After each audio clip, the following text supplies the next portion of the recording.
welcome to a special Memorial Day weekend edition of Second City Sports on a Friday, right here in live and in living color, right here on Sports Zone Chicago, along with Miss Lakeena McGee, which is she.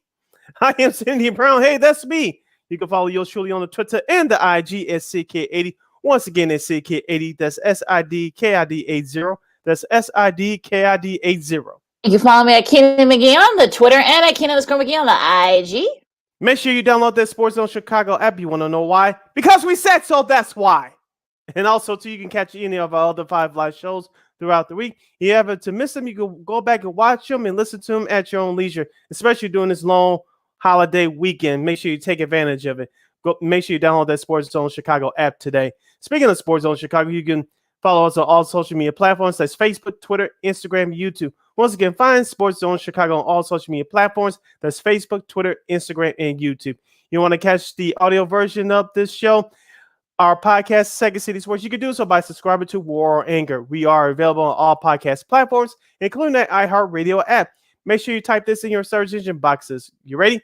WARR on Anchor on those podcast platforms. And you can follow War Media at WARR Media on Facebook, Twitter, Instagram, and YouTube. Once again, that War Media on Facebook, Twitter, Instagram, and YouTube.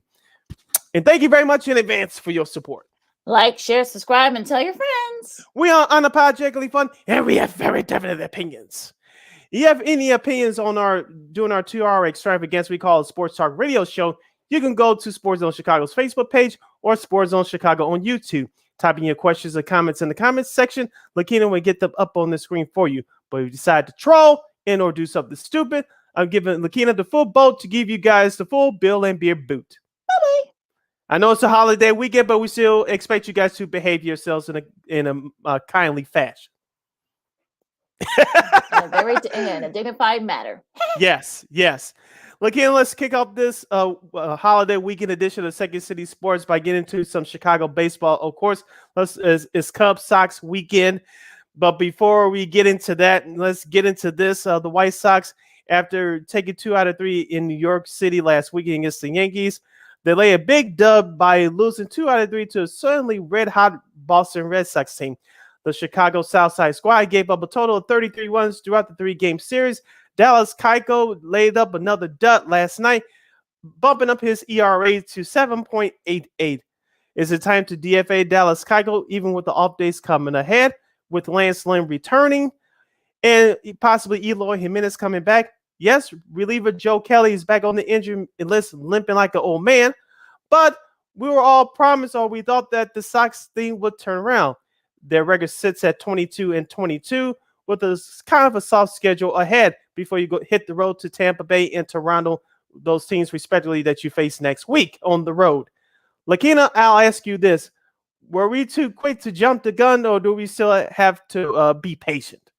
Well, I mean, we're getting to the point of the season where it's almost June, and you want to say that, oh, well, they still have got time, but they're only about a third through the season. The problem is that, you know what, you don't, like I said, you can lose the division, in May, and you can't, lose the division in May or June, but you can certainly still lose. You can't win a division, I should say, in May and June, but you can still lose it.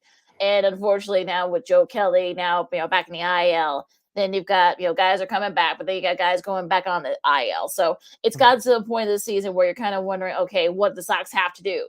You thought, the Red Sox are suddenly hot, for some reason. They've won 8 of their last 10. They lose 2 out of 3, and you lose by double digits in the 2 games that you lost to them. Mm-hmm. The pitching's been an issue. The hitting's been kind of, inconsistent. Kind of the same issues that was going on, early in the season. So unfortunately, this is becoming kind of like, okay, here we go again. So I don't know what to say. I wish I had all the answers, but unfortunately, right now you're kind of going back into that same pattern. Look, this team's too talented and too good to not be near the top right now.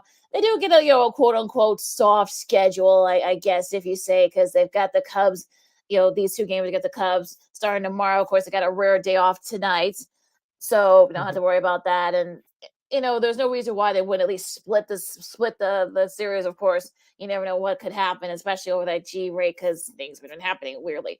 But after that, they go into a really tough part. You got the Blue Jays, like you said, and then you have the Rays, and then after that, you have the Dodgers at home. So next week. So we got another, I should say. So yeah, it's gonna get difficult, and it's gonna get it's gonna get even harder after that. So this is gonna be one of those things where I don't know what else. I mean, there really are no quote easy. I mean, yeah, you got Detroit coming up and Texas and Detroit coming up after the Dodgers series. You still you got to go at Houston. You got Toronto again. Then you have 4 against Baltimore, who's still they're not that bad. And you got to go out west, and you've got both the Angels and the Giants. So yeah, you're coming to the point of the month where this is gonna be a very tough schedule. And if you're the White Sox, if you don't start at least above at least 60%, you're gonna be in big. This team's gonna be in big trouble. And I know some people want to point fingers and stuff. Is it the injuries? Is it lack of production? No one really knows. So it's definitely kind of one of those things where you're sort of like, I don't know what else I can say.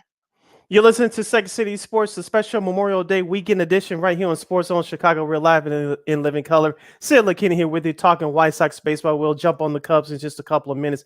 Lakeena, as we said throughout this early part of the season, the starting pitcher has been the injury that has carried the White Sox. Dylan Cease been his second start's been roughed up again. He got roughed up at home against the Yankees a couple of weeks ago. It happened to him again on Tuesday against the Red Sox. Of course, Lucas Giolito did his thing on the mound with 7 strikeouts in 6 innings, but Dallas Keuchel laid up another dud last night. So the starting pitching started to take a hit. It's been the injury that's stirring the pot for the White Sox, but they starting to take a little bit of a hit as well. That's why it's important for this offense to start scoring runs, creating opportunities to score runs. They haven't hit that many home runs. I think Andrew Vaughn hit one last night, and Abreu did the other night against Boston. But that power surge is not coming as much as we thought they were. I know the weather is starting to warm up here as we get into late May into early June. But for the White Sox, you cannot depend on that home run ball all the time. It looks nice. We all cheer for it, but many times you're going to face great pitching, and they're not going to give up gophers to you all the time. No, they're not. And it's sort of, unfortunately, that's sort of been a thing. Like I said, the offense has been inconsistent. Yeah, you can blame the weather because it's been up and down, it's been cool and such, but you can't always, especially if you're trying to get to the point where you want to be able to contend, you can't afford to do that. So it's sort of one of those things where you're kind of like, you know what, I don't know what else, the Sox team can do. You got to hope that guys can come back and be productive. But again, at the same time, you're going to have to need everybody, to kind of be on all cylinders. You need to get the pitching, the hitting, and the relief. You got to get everybody there going, because if not, you're going to be, I'm not going to say, the Twins are going to run away with the AL Central. I don't think that's going to happen, but you don't want to be like, out in the cold, sinking because you can't win against the teams that you should be winning against. We said it 1,000 times. We'll say it 1,001. The White Sox are lucky they're in the AL Central, as you mentioned. Minnesota, they got off to a nice start, but they're not a scary team. I don't think they're going to run away with it either. They got a tough stretch coming up in the next couple of weeks as well. But if you're the White Sox, you got to take care of your own business first. I know Minnesota's lost a couple in a row, but they're lucky. The Sox are lucky that they're in the AL Central and they still 4.5 back. You have a chance to hopefully gain a game or two this weekend if you take care of your business against the Cubs. Well, like I said, we'll see what happens. Now, speaking of the Cubs, unfortunately, they split their series with the Reds, and unfortunately, their last game in that series was a whimper, 20-5. Just Joe Burrow threw for 2 touchdowns. Apparently, yeah. I guess the Bears somehow got a safety against them too, but whatever. But it's one of those things where I don't, it's really not, I guess there's something going on with with Joey Votto and with Wisdom and I forgot the reliever for the Cubs, but I guess that whole thing started, and I wonder, like, you guys are coming 2 of the worst teams in the National League. Like, what are they trying to get buzz for? Like, the Field of Dreams game's gonna be coming up next month, which I question, that whole picking, but that's a whole different convo. But yeah, it's just like, really. Yeah, Stroman looked okay in his start. Kyle Hendricks did not. We're not going to get on that bullpen for the Cubs because it wasn't their fault. Like we always say, it starts with the starting pitching, and they can hold their end of the bargain. The bullpen has to pick it up. And we said, looking in between the lines, the Cubs bullpen is not that bad. It really isn't. Mm-hmm. It was actually one of their strong points during the month of April, but it's taken a major hit here in the month of May. And we saw that throughout the series against Cincinnati. Now, some of this ruggeds that you talked about just a moment ago, it all started out with that reliever. I believe his name was Garrett and Javi Baez from the Yeah, last for couple the years day when Baez before. was with the Cubs, Yeah. and that stuff is continuing now.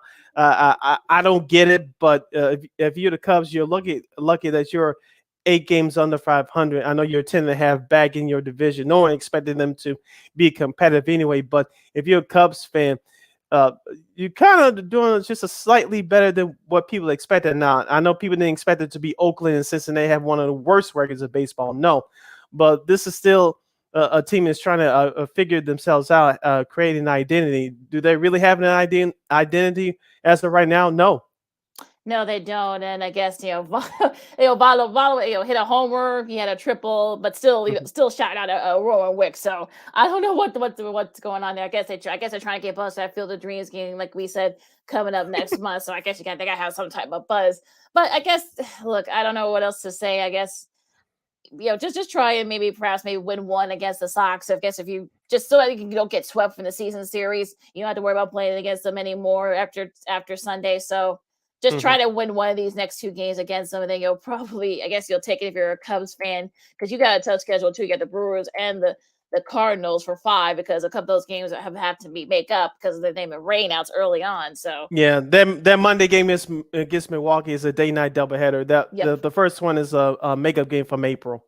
Yep. So a lot of makeup games. So they're gonna be playing a lot of games. The Cubs are. So just gotta Mhm. wait for that. What caught your eye in MLB this week? Because there was it did get a little bit interesting though. I Yeah, feel did like. you check out last night's Angels Yep. Yes. Toronto game? That Shohei was. Ohtani on the mound. Vladimir Guerrero Jr. He hits the ball just like his Hall of Fame daddy. That's all I'm going to say. Yeah, well, yeah. I mean, that's been that's a series that I had circled, and it was just so much.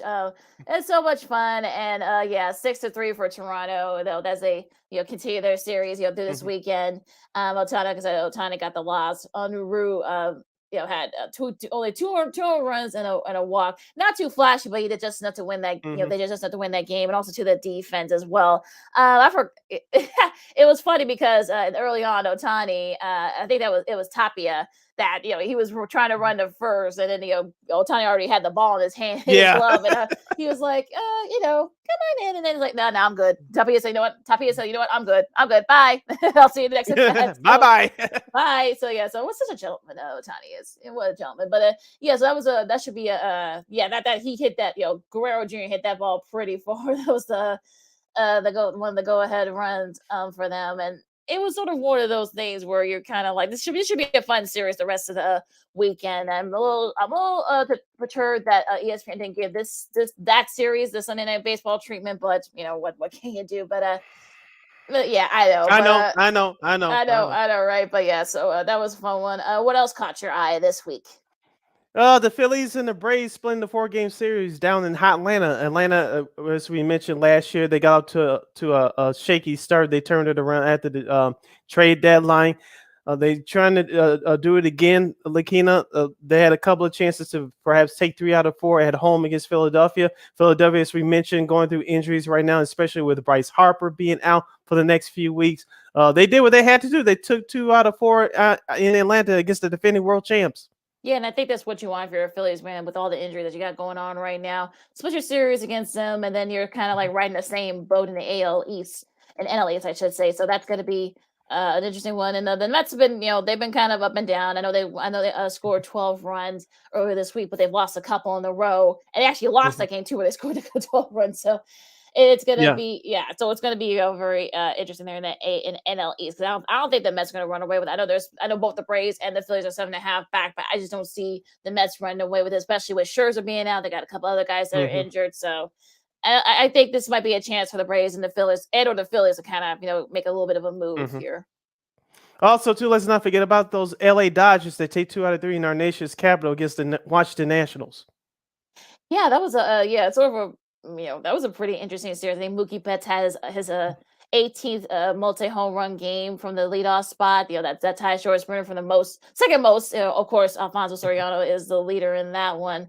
They're right behind there. But yeah, I mean, I think if you're you had to win that game yesterday, and because I know folks would have know how Dodgers fans are, they throw a fit when we lose a series. So I'm glad they won that series against the Nationals. So they were able to kind of pull that out. The Padres are starting to struggle a little bit. They're still right there in the Dodgers' heels, but they've lost their last couple of games, lost their series. So that hopefully they can kind of get. Yeah, it I was going to together, say the Brewers take care of the Padres yes, they on did. the Brewers West Coast road trip. So shouts out to them. Yeah, that's an interesting one. Nothing really still stood out this week. I know the Yankees, they've won 3 in a row. Yeah, Aroldis Chapman's on the IL, Yes, which means which you is saw what he did against the White Sox last week. You're not going to be the closer for too much longer, at least not for the foreseeable future. Yeah, I think Aaron Boone that might have been like a favor IL stint for him Yeah. he had not been pitching well lately. So Exactly. there you go. Like I said, the Blue Jays, got a nice win against, I guess, the Angels yesterday. I know that the Red Sox are something hot. 1, 2 out of 3, of course, against the White Sox. The Tigers, they won their series as well. So yeah, some teams are kind of like making their move a little bit. I know Houston, they struggled up and down. They won their last couple of games. So that whole thing. But yeah, it's like, some teams are kind of up and down. And though the Brewers, like you said, they went 2 out of 3 against the Padres. They've won 3 in a row.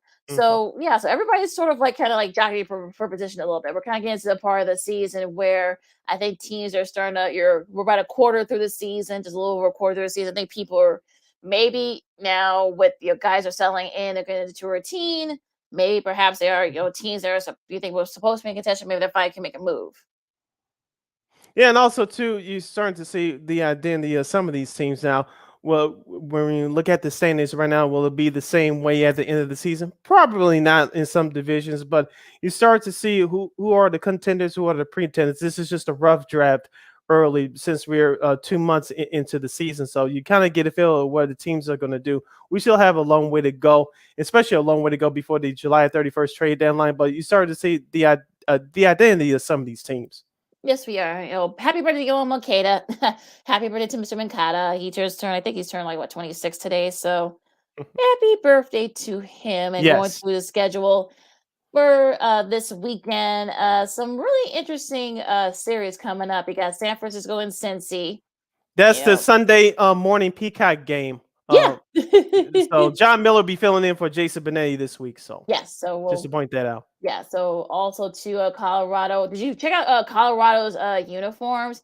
They kind of yes, the City Connect the jersey. City Yes, I Connect, kind of actually like those. Yeah, it actually was like some people said actually looks like their license plate, the Colorado State license plate. Yeah. But I thought they looked pretty cool. I think I know the mountains are supposed to be green, but their colors are purple and black and gray. So I think they had to kind of put the purple in there somehow, all the team colors. Baltimore. Yeah, shout out to our girl, real quick. Shout out to our girl, a friend of the show, Susie Hunter. She covers the Rockies for DNVR Sports. Yeah. So I'm sure she'll be rocking those jerseys too as well. Baltimore and Boston. Special note to those of you who are in Baltimore and in DC area and in Boston. That's the first game, the Apple TV Plus doubleheader coming up tonight. So make sure. I don't know if you guys want to watch it if you're in Baltimore, but Baltimore's actually been pretty decent. So the Guardians, they've struggled a little bit. I know this week they play Detroit, New York, and the Yankees and the Rays. That should be a fun series. Yeah, the Yankees won the first game last night. Yes, they did. And also to Philadelphia and New York, Miami and Atlanta, Kansas City and Minnesota, Milwaukee and St. Louis. That should be a fun one. Yes. And Toronto and the Angels. That's the second game of the Apple TV Plus doubleheader. Sorry, folks. Sorry. I think that's like the third or fourth time the Angels been on Apple TV this year. Yep. Yes, sir. Also to Houston, Seattle, a fun one in the AL West. Los Angeles, the Dodgers and the Diamondbacks, the Pirates and the Padres and the Rangers and the A's.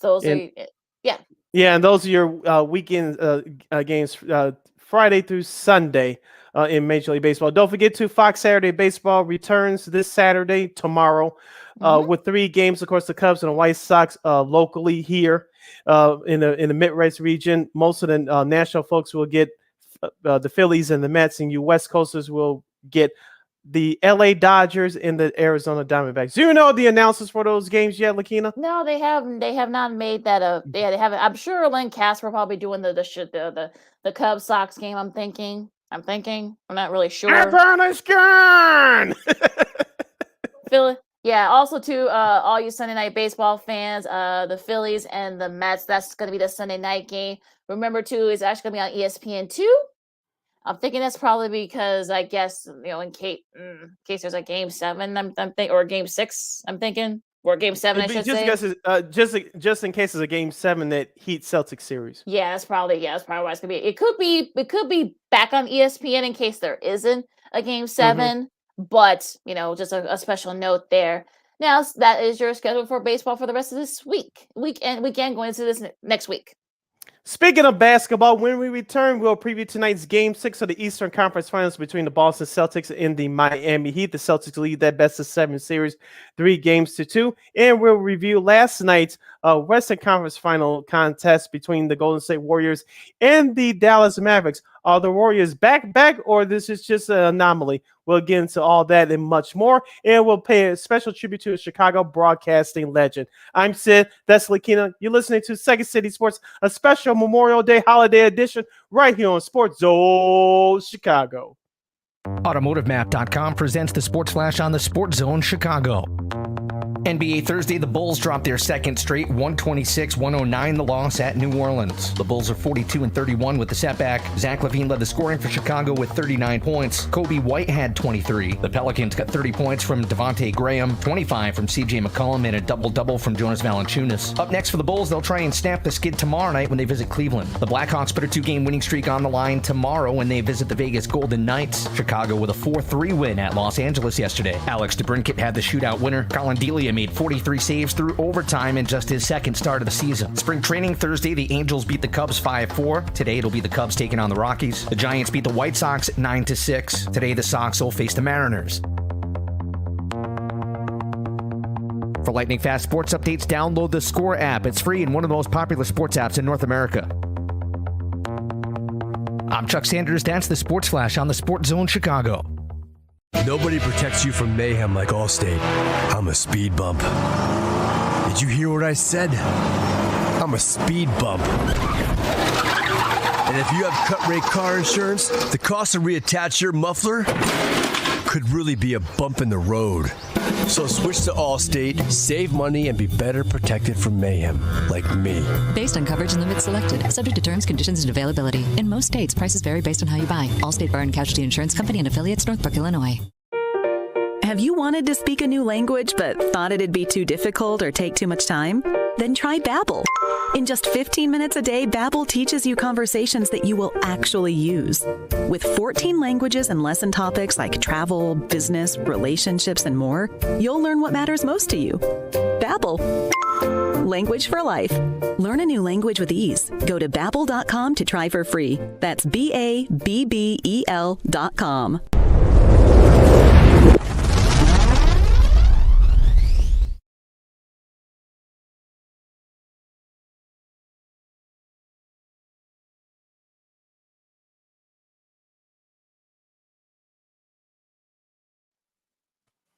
Welcome back to the special Memorial Day holiday edition of Second City Sports. We're live and in living color on a Friday right here on Sports Zone Chicago. I'm Sid, that's Lakeena. You can follow yours truly on the Twitter and the IG at CK80. Once again, it's CK80. That's SIDKID80. That's SIDKID80. You can follow me at Keenan McGee on the Twitter and at Keenan_McGee on the IG. We have less than 90 minutes left of this extravaganza we call a sports talk radio show. You have any questions or comments for us, you can go to Sports Zone Chicago's Facebook page or Sports Zone Chicago on YouTube. Type in your questions or comments in the comment section. Lakeena will get them up on the screen for you. Lakeena, let's transition over to the NBA playoffs. The Western Conference Finals comes to an end after the Dallas Mavericks force a Game 5 with the victory on their home court on Tuesday in Game 4. The Warriors closed out the Mavericks last night at home at the Chase Center in Game 5 by the score of 120-110. For the Golden State Warriors, Klay Thompson had a playoff high for 2022, his own personal playoff high with 32 points, including 8 of 16 from three-point range. Draymond Green had 17 and 6. Kevon Looney had 10 points and 18 rebounds. Andrew Wiggins chipped in with 18. Steph Curry struggled with 15. And Jordan Poole has 16 points coming off the bench. Lakeena, this is the Warriors' 6th trip to the NBA Finals in 8 years. given what that franchise has been through for the last couple of years, looking, it seems like it's been forever. But congratulations to the Golden State Warriors. They do it again, and they were the better team in this series. And experience too. I think people forget that experience matters in these Yes. playoffs, and we saw that yesterday. And I know some people are kind of afraid because they lost Game 4, which they probably should have won, and they lost pretty handily. But I think they wanted to kind of clinch it at home because I think it kind of meant more. You can saw like just a pure joy in Klay Thompson's face after winning, not playing for almost 2 years, and with everything that everything else been going through, Draymond and his injuries and such. Also to Steph Curry winning the first ever Magic Johnson Western Conference Finals MVP award. So congrats to him. But yeah, I think, look, 32 points was a game high for Klay Thompson. Jordan Poole had 16 off the bench. All the stars were in double figures. Even Kelvin Looney had 10 points. So there's definitely a good, solid team win. And you just tell, like you said, the emotion. And I think, look, it's been forever. It feels like, it's been like maybe only been like 4 years, but it has been a while, which is for a while in NBA terms. Yeah. So the fact that they've been able to come back and pretty much keep the core intact. I know they got a couple of new guys on there, but this is sort of great for the Warriors and their fans. And I think they could, depending on whoever it is being, whether it's the Heat or the Celtics, they could probably be the favorites going into the finals, but we'll have to wait and see on that. But I feel like I think this sort of the Warriors, I think this might be a team where I don't want to say team of destiny, but you feel like maybe they are kind of the better team. They're showing it more and more now. They'll be the favorite in the finals. They're a huge favorite against the Mavs. And look, to the Mavs credit, I mean, look, they were able to extend it. They got the gentleman's sweep. Spencer Dinwiddie did his thing, 26 off the bench. Luka did his thing, had 28 points. But you can tell that he needs Luka. I mean, needs another kind of like a Robert to his Batman, if you will. And that's sort of the reasons why the Mavs lost the series, pretty easily. Mm-hmm. Yeah, I was going to ask you, Lakeena, what can Mark Cuban, the owner in the Dallas Mavericks, do this offseason to help bring Luka Doncic that help? Will it be Bradley Beal? Will it be somebody else that we don't know? Will they bring back Jalen Brunson, who really showed out during these playoffs this year? And let's give Jason Kidd, the head coach, credit for turning that team around, especially after the trade deadline, and especially defensively. They just ran into a better team this series. I know Luka Doncic made a comment after the game that he said that he has some ways to go to get better, especially defensively. I have no doubt he'll do that. But I was listening to somebody this morning, and they said that Luka Doncic, the way he plays, it's not bad, but the other 4 guys on his team stands around, wait for him to make the play. Can Luka play off the ball? It's like, that's not really his game. He's really he's a very good playmaker, yes, but is Luka Doncic really good playing off the ball? Me personally, I don't think so.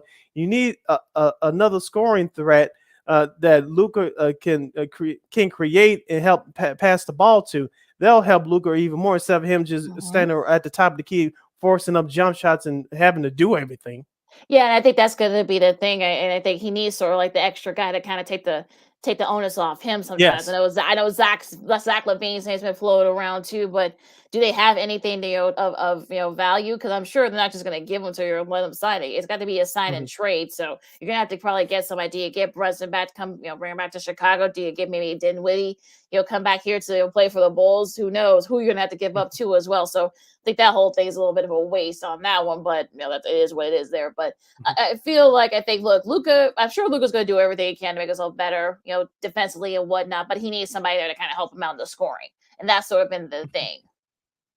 And now let's go back to the Golden State Warriors. As we mentioned at the top, they had balanced scoring throughout their whole starting 5. And I know Jordan Poole was the only guy that got extensive minutes last night with 16 points coming off the bench. But talk to us about how important it was for the Warriors to get that balanced scoring, because as we said before, when Klay Thompson and Steph Curry both struggle shooting the ball, this Warriors team does not do as well. But even though Steph Curry got away with a 15-piece last night, but Klay Thompson led the way with 32, as we mentioned. But it was other guys that picked it up, like Draymond Green, Kevon Looney, especially. He was big in the interior, grabbing 18 rebounds.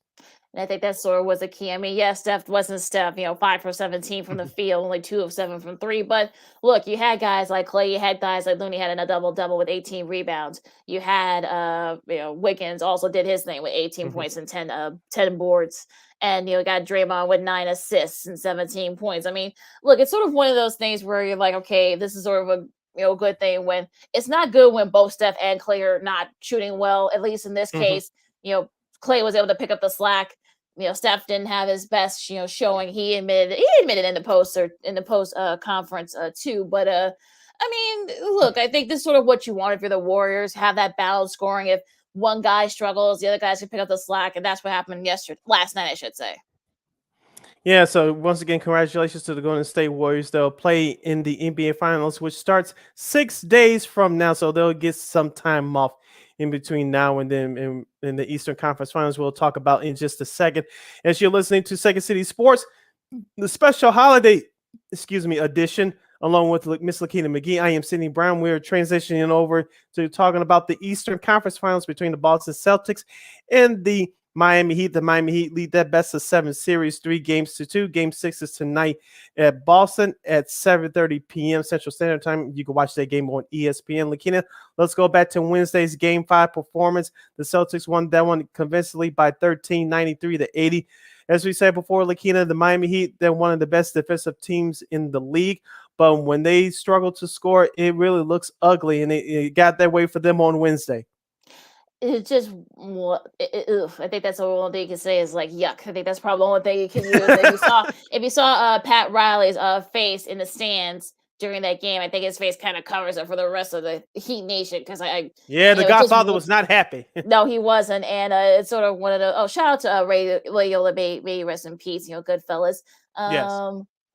But yeah, I mean, look, I think Jaylen Brown had 25, was 10 from 19 from the field, 5 of 9 from 3. He was sort of like the force that kind of got the Celtics offense going. And I'm not going to say that it wasn't their defense, but I feel like it was just that the Heat just wasn't hitting their shots.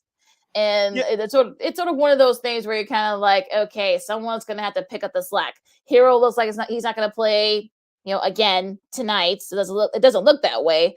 Kyle Lowry and Matt Strauss were 0 for 15. That's the worst, from the backcourt. That when that became a stat since going back to 1970, that's the first time. That's not going to cut it if you're trying to get to the finals. And you had that balanced score. I know Bam only had 18. I know Jimmy had his struggles and such, but look, Duncan Robinson did what he could. I know Oladipo struggled a little bit. He only had 3 points. They have to step it up tonight. They have to. Because if not, they're gonna, Celtics are probably gonna do the same thing in their home court. So, I don't know what else to say. And look, I think Tatum didn't, also shout out to Tatum too. He had 22 points as well with Brown, and he only 24 years old and 85 days now, because it's a puzzle. But he's now the second youngest player in NBA history to reach 1,500 career playoff points. Only Kobe reached it at a younger age. So if Tatum and Brown are shooting well tonight, if Horford continues his, finding the fountain of youth, Celtics might be going back to the finals. So he better step it up tonight. I want to go back to Wednesday, Lakeena, and talk about Jimmy Butler. Of course, after that Game 1 performance where he dropped the 41 piece, I know many people said that this could, Jimmy Butler is that player that could carry you to a championship. He could carry the Heat to a championship. Have you noticed that when Jimmy Butler doesn't have that Jimmy Butler type game, that the rest of the Heat team, that team struggles? Now, if Jimmy Butler was on the better team, he's your best second or third option at best on the championship team. But for this team, he has to be the number one option. But if you rely on him to have those almost like a DeMar DeRozan type like performances, you're in trouble. Now, you can win in the short term, but in the long term, it's not working. As we said before, with both of these teams, it's the survival of the fittest, who's going to be the healthiest when all is said and done. But getting back to Jimmy Butler, he has that 1990s style type game, especially offensively. He's still one of the best two-way players in the game. But if you have to depend on him to play hero ball, especially tonight in the elimination game, it's going to be trouble for the Heat, especially given the injuries that they have had to endure all season long, but especially in this series for sure. Yeah, and I think that's because that's the problem. And I think, unfortunately, I guess, then that happened. Unfortunately, Jimmy Butler didn't have his best game and everyone else.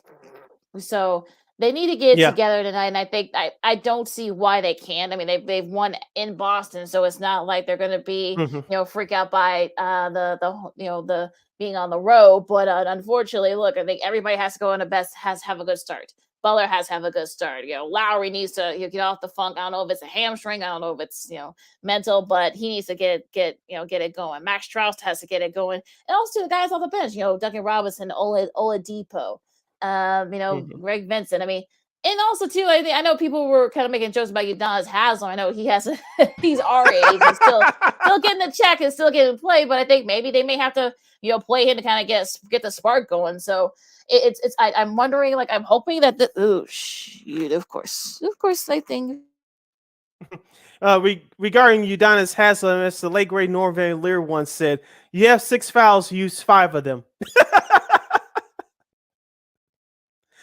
Yeah, as Lakeena get her audio issues back intact. Uh, Once again, the Heat and Celtics game 6 can be seen tonight at 7:30 p.m. Central Standard Time on ESPN. The Celtics lead that best of 7 series, 3-2. You're listening to Second City Sports, the special Memorial Day holiday weekend edition right here on Sports Zone Chicago. We're live in living color. Sit here with it to carry along till Lakeena jumps back. But let's circle back to that Heat and Celtics series. Of course, for the Celtics, you have Jason Tatum and Jaylen Brown, who's been carrying both of them have been carrying the Celtics offensively. And Jason Tatum, is he a top 10, top 15 player in the NBA? Yes, he has shown that. He's shown that through his maturity, both on and off the court, and throughout his game on the court these last couple of seasons.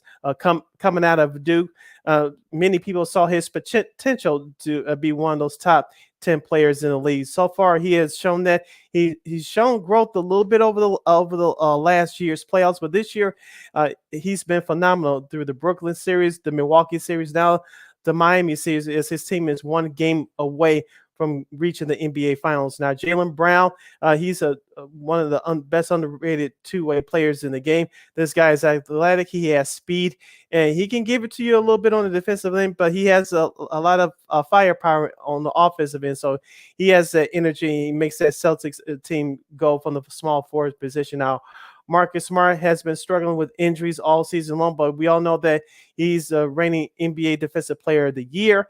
He's shown that throughout this series for a reason whenever he's been healthy. So if they can get him back healthy for tonight, and assuming that they win tonight or Sunday in Game 7, he'll be much needed in that series next week against the Golden State Warriors. That's the NBA Finals will take place starting next Thursday, 6 days from now.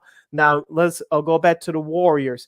Now, the Golden State Warriors, it seems like, as I mentioned earlier, it seems like it's been forever since that Warriors team has been back up top, but this is their 6th trip to the NBA Finals in the last 8 years. I know a lot of people have been questioning their toughness and their it's just their overall mentality that it's this dynasty cracked, it's this dynasty over.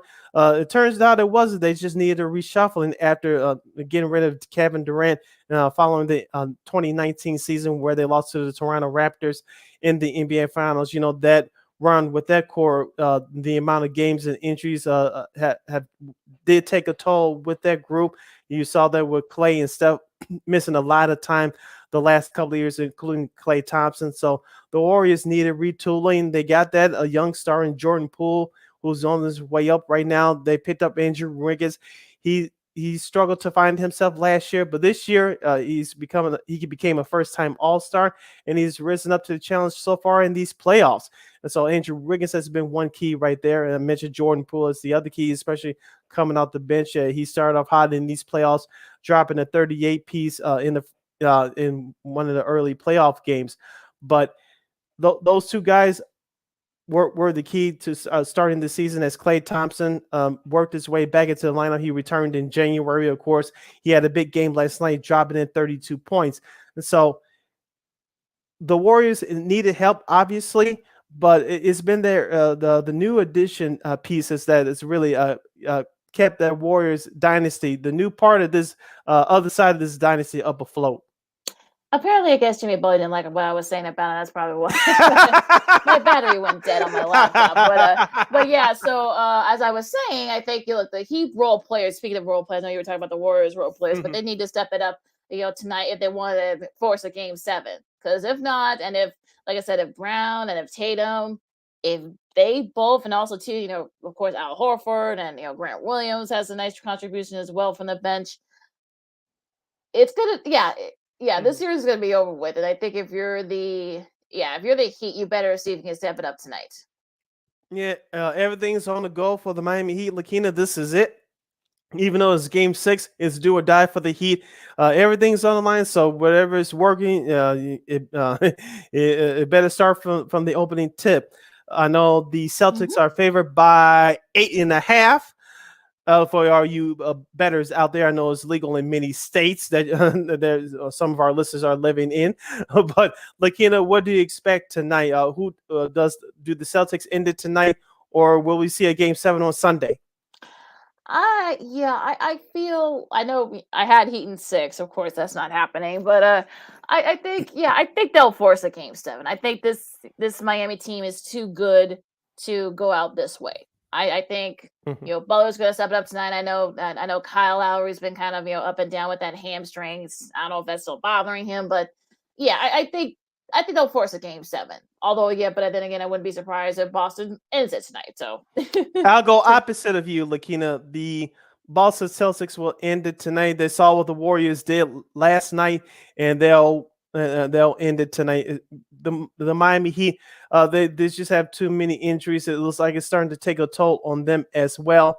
And so, like you said, Miami Heat, they got to start off hot tonight, because if they don't, it's going to be a long 2.5, 3 hours in the TD Bank North Garden. So I'm going with the Boston Celtics to wrap it up tonight. You're listening to Second City Sports, the special holiday edition on a Friday, along with Miss Lakeena McGee. I am Sydney Brown. We have a few minutes left. Lakeena, let's pay a special tribute to a Chicago sports broadcasting legend. His name is Dan Roan. He was a sports broadcaster for the last 45 years, the last 38 of them at WGN. He worked the WGN Evening News at 5, 6 in the 9 o'clock news telecast. He also hosted Instant Replay, the WGN's expanded look at the weekend sports. He joined WGN back in February of 1984. As I mentioned at the top, Dan began his career in 1977 at WCIA TV in Champaign, Illinois, where he was sports director for 7 years. He wore many hats on WGN, including co-hosting and producing pre- and halftime shows for the Chicago Bulls and for the Chicago White Sox and Cubs. He also was the substitute play-by-play announcer for the Bulls, Cubs, and White Sox games. He was also the lead announcer for the station's telecast of the DePaul basketball back in the day, and also worked as a play-by-play voice for the Notre Dame football Fighting Irish championship year in 1988. He did. And in 1994, he won 3 Emmy Awards for sports-related programming. He is a native of the state of Iowa and graduated from Illinois State University, the same school as Doug Collins did, back in 1976. Make us all feel old. Yeah, thanks. I know, right? It definitely. I tweeted this out earlier. It's definitely the end of an era here in Chicago sports television. And look, this is who we grew up with. I mean, he came on in '84, and this was actually when WGN Sports was actually starting to become big time. Him and Rich King, those two were kind of like the faces of WGN Sports. And like you said, I mean, he did some play-by-play. Dan, I'm talking about. He did. I remember he did those DePaul games. DePaul was really good back in the '80s and '90s. Did it for a while, and sort of, definitely the end of the era here. He still even though he's an Iowa guy, he's been living here in Illinois for like almost 50 years now, it seems. Because he went to Illinois State. He, of course, worked at Champaign for years. I think that's the ABC affiliate he worked at before going to WGN. But yeah, I mean, it's definitely the end of an era here, and all the tributes have been pouring around. And this is a guy that he wasn't afraid to kind of speak his mind and such. But all the Chicago athletes loved him. I know he was right there for the 6 Bulls championships. He was there for the Bears Super Bowl. I mean, definitely. the 6 Stanley Cups. He was right there too with Rich. So yeah, definitely the end of an era for, us, WGN sports fans who grew up watching, instant replay every Sunday at 9:40 Yes. for 20 minutes. So that was sort of like the thing you watch before Sports Center or the other local news outlets started their news. So, and their sports. So yeah, I mean, definitely, it's definitely feels like kind of like a part of our childhood is gone now. Yes. But look, he likes to golf. You'll still see him around. I mean, I'm sure he's still gonna be around. He lives in the state. I know. I think his family still lives here too. Some of them. So in the area. So yeah, we'll still see him. I mean, I'm sure he's probably gonna be tweeting about sports and stuff and fishing like he likes and golfing as well. So it's not more like see you later. He's not leaving or anything like that. Yeah, I met him a couple of times, including one Sox game that I attended a few years ago. I was kind of nervous, wanted to go up to him because he was getting prepared to host a pregame show. I just say, "Hi, Mr. Rohn. I'm Sid. I was doing the Dean Davis show at the time. We couldn't bring him on because of timing issues, but he could have been nothing but a nicer gentleman, and that's the kind of demeanor that he displayed to me and all the people that he worked with. And like you mentioned, you heard all the tributes from various colleagues through other stations as well, not just WGN, but from other stations as well. I know he did the rounds in terms of interviews this week with Lawrence Holmes and Jason Goff. Hopefully we can bring him on this show very soon. He talked about his career. As you mentioned, he covered all the Blackhawks Stanley Cups, the World Series for the Cubs in 2016, of course, the 05 White Sox, and all those Bulls championships back in the 90s. And came in just in time to cover the 85 Bears. So, so he covered all the major sporting events throughout our lifetime here in Chicago. And speaking of instant replay, Lakeena, I believe that was the first Sunday night sports show in the city of Chicago. Of course, Gene Greger, who's now out of the business, he did Sports Sunday on Channel 5 back in the day. Yep. Remember that? And Steve McMichael, his crazy self. Yeah. Get well soon to Steve McMichael. Get well wishes, soon. Yeah. Yes, but they started the local Sunday night sports shows here in Chicago with that instant replay. Now you see all these sports stations, not just in the city of Chicago, but across the country, taking that format and just running with it. Yeah, and they have. I think they were really the first to actually do that. So, and this is before Sports Center became real popular here in Illinois. So I think that he was sort of the first to do that. So yeah, I mean, I gotta check out that interview that he did with Lawrence Holmes and Jason Goff. I know he goes very in depth, and you say he's gonna miss it. But the good news is he gets to spend more time golfing. So, which is another passion of his. So he's gonna So he's gonna be fine. And like I said, we'll probably still see. You might still see him at the Sox game and the Cubs games and such, because I know he just loves what he to see those. He's just a big sports fan in general. And we'll see what happens when they bring in. I know that our buddy Josh Halley is still over there. Our buddy Jared Payne's still over there. I know Chris Bowden's been doing some stuff too. I'm sure they'll hire somebody else too as well at some point to kind of pick up the slack there. So yeah, so it's definitely in good hands there at WGN. But yeah, definitely in the era. And we salute to you, Mr. Dan Rohn. Yes, salute to you, Mr. Rohn, for a great career in sports broadcasting here in the city of Chicago. Hour number 1 in the books. Hour number 2 straight ahead as we continue our special Memorial Day holiday edition of Second City Sports on Sports Zone Chicago. When we return, we'll have a very special guest to take us home for the entire last hour of the program. You'll have to stay tuned to find out who that is. You're listening to Sports Zone Chicago. AutomotiveMap.com presents the Sports Flash on the Sports Zone Chicago.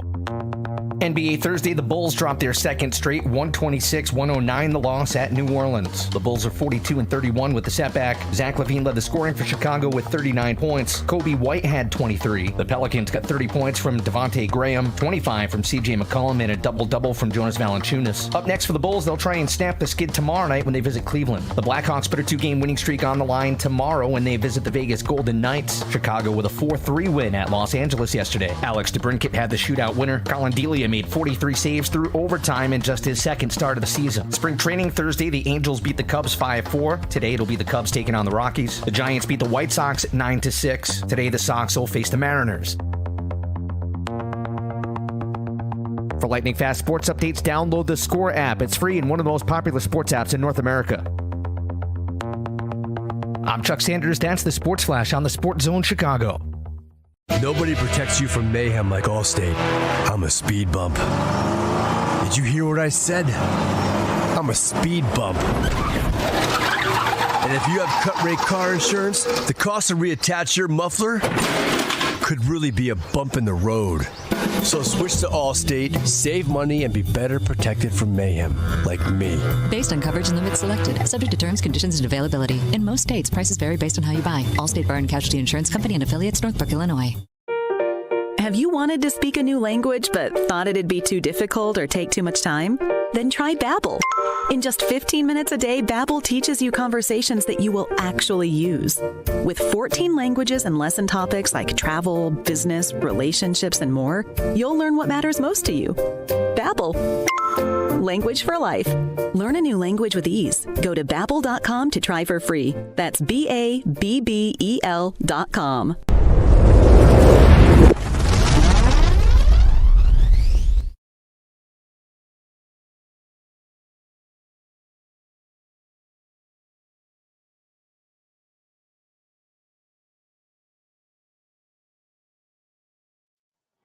Welcome back to hour number 2 of this special Memorial Day holiday edition of Second City Sports Real Live and in living color right here on Sports Zone Chicago. Along with Miss Lakeena McGee, which is she. I am Cindy Brown. Hey, that's me. You can follow yours truly on the Twitter and the IG at SidK80. Once again, it's SidK80. That's SIDKID80. That's SIDKID80. You can follow me at Keenan McGee on the Twitter and at Keenan McGee on the IG. We have 60 minutes left of this extravaganza we call a Sports Talk Radio Show. You have a question, comment for us and for our next guest, you can go to Sports Zone Chicago's Facebook page or for Sports Zone Chicago on YouTube. Say that 5 times fast. You can type in your questions or comments in the comment section. Lakeena will get them up on the screen for you. And speaking of our next guest, she's a friend of the show. She's our homegirl. She's Chicago's very own. She's the co-host of the House of Hockey podcast, part of the Hockey Podcast Network, with her co-host Breezy. You can follow her on the Instagram at the Hockey Lady and Lady on TV. She's our very good friend, Miss Rachel Kopczyk. What's going on, Rachel? Let's bring her in, Lakeena. Oh, it'd be nice if we bring her in. Hello. There we go. What a welcome. Thank you, guys. That's so sweet. That's awesome. Yes, I forget. I was like, hometown. I've moved so many places in my life, guys. I'm like, oh yeah, that's right. Chicago is my hometown. Yeah. I mean, obviously, but oh yeah, that's I know you coming. Yeah, I know you're coming to us from parts unknown, but yeah, you know, in this business, you know, many times you have to move around. So, but you get it. So I do. I forgot to mention she's my future ex-wife. So I forgot to mention that. Oh, that too. That too. Oh Jesus. Now we get into it. We're gonna talk everything from Stanley Cup Playoffs to the future of the Blackhawks, maybe some sports media news and Cub Sox memories. This is Cub Sox weekend and a whole lot more. It's Friday, Lakeena. We don't care. So Rachel, as usual, buckle up for this. Gonna be one hell of a ride. We're gonna talk about any and everything. So, as a Hawk Harrison would say, buckle up and strap it down. Oh, he gone. Oh my goodness, he gone. Well, speaking of a team that is gone, unfortunately, and I was very disappointed when this series ended last night. The Flames flamed out. They lose to the Oilers. Yeah, I was really disappointed in this. I know Sid and I talked about before we we went live that. I don't know what happened. I guess Edmonton was just a better team in this case. And what do you think about that series, Rachel? I know you wanted to go 7-2.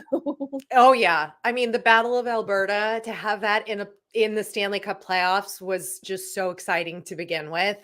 Not to mention the whole Kopczyk family cheering for Matthew, for the Flames, like the whole thing. And then on top of this series, you've also got Ben Stelter, the now 6-year-old boy. I think today's his birthday. If you haven't seen this story, he's a young kid with cancer, and he's become a very close friend of the Oilers. So he's kind of been their good luck charm, but that's sort of all off the ice. But on the ice, it was a very exciting series. And I really think that Calgary hung in there. I really do think they put up a good fight. I don't think they really, they went down 4-1 in the series, but if you watch those games, the scoring, is like this. It's going up and down and back and forth. And I think it was just really exciting to watch. But I always come back to this. Are Connor McDavid and Leon Draisaitl enough? Yes, there are other players, I know, on the Oilers, but those are the two main guys. Is that enough really to win them a Stanley Cup? I am always fiercely saying no. I've said it multiple times on the podcast. Yeah, I've heard. However, this is turning out to look a little bit different, right? This is their first time in the Western Conference Finals since 2006. So this is exciting. Do they maybe have more? They added Evander Kane. He's proven to really find his groove here with the Oilers. Don't trust him off the ice, but that's a whole nother issue. Yeah, I mean, maybe don't go to the casino with him, maybe, but on the ice, we're good. He's really found a home here, though, and so there's a lot of things at play, and they were able to win it. I mean, Connor McDavid goes out on the ice. It's incredible to watch.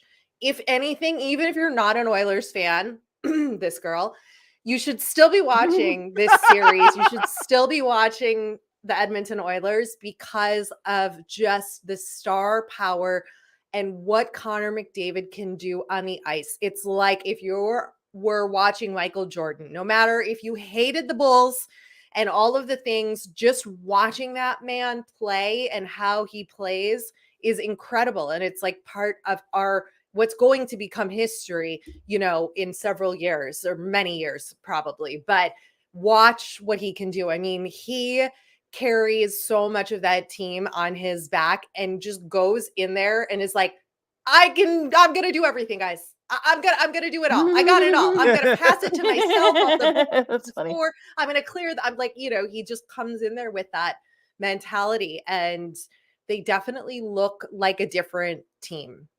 This playoff run this season, just all together, really. The other Game 5 that took place last night in the Eastern Conference second round was between the Carolina Hurricanes and the New York Rangers. I'll call them the Strangers from time to time on this show. Carolina got the best of them 3-1 last night. They lead the best of 7 series 3-2. Rachel, I did pick the Rangers to win the Stanley Cup. I know they trailed in the last round of Pittsburgh. They got by in the Game 7. I think this may be a different story. They may win Game 6 tomorrow, but after that, Carolina, as we said, Lakeena, going into the series, they have the best team up and down the roster. The Rangers, they're like this year's Blackhawks at times. They struggle to score. They do. I know they got Artemi Panarin over there now. Thank you, Steph Bowman. They goof, but I know they have Chris. I know they have Chris Kreider too. But it's just something about them at times. It's just, for lack of a better term, really want to make it makes my skin crawl. I understand. So what's your thoughts about that series? I feel you. It's like they're discombobulated. The Rangers are like a little discombobulated out there. And watching that series, like watching the Canes and the Rangers series, it's sort of like both teams are flailing on the ice is how I feel like as a fan when I watch it. They're both super aggressive. They're both, hunting down pucks. They're not giving up. They're not like cool, calm, and collected. They're much more like all over the place, both teams. And that can lead to a lot of things, turnovers, different things. That's that sort of sporadic, spastic energy that they both show on the ice. But I do think that the Canes have a significantly better chance at winning this series. They've had some playoff experience now over the years. This team, they added Max Domi. There's a lot of things happening there for Carolina that bodes well for them. But I really do think this series could go to 7 games. Like watching them and watching these games between those two teams, you're like, I just have no clue. I have no clue. My head says Canes, like on paper, Canes should be winning this, but my heart is like, I kind of want the Rangers to do this and to make it further, but I just don't think it's the Rangers year. So sorry about your prediction, Sid, and any money you might be losing. But I didn't bet any money, so I'm okay. Oh, good. Okay, good. So you don't take advice from Evander King. Great. You are good to go then. You are good to go. Listen, we all have our vices. That's not a shot at him. We just heard more about his than some of the other players. Yeah, we'll leave it at that. But also, sorry, one more thing, Lakeena, about goaltending in New York, though. Igor Shesterkin is like incredible to watch. He is filling such big shoes. Like we forget so quickly as hockey fans, like it really wasn't that long ago that Hank retired. And the biggest name, Henrik Lundqvist, he's been the Rangers goalie for a decade and he's loved and beloved by the hockey community. And then you've got this new young guy coming in. And I don't think really a lot of people from the outside thought he was going to just be as incredible as he is. I'm sure management did. And they were like, yeah, don't worry, guys, we got this. But fans are always a little more skeptical. Absolutely. And we'll actually get back to that now. Going back to the other Western Conference semifinal, you got the Avalanche and the Blues. I mean, so many weird things going on. The Zilka Dream, the St. Louis fans don't like him, but he ends up, getting his first hat trick. But then you thought that maybe the Avs had it, but then the Blues came back, forced a game 6. Where do you see this series? Because this is just this whole series has been very strange. It has been. I would totally agree with you. It's been a very strange season or series.